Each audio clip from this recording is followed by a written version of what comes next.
KULR stock analysis Tuesday and onwards. Am I buying? I'm covering all that in the short 1-minute video, so watch till the end.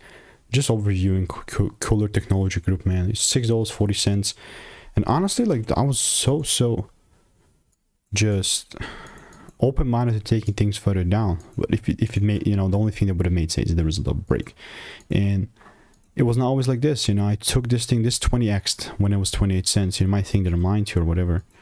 Okay, well, the link's not here, which kind of sucks.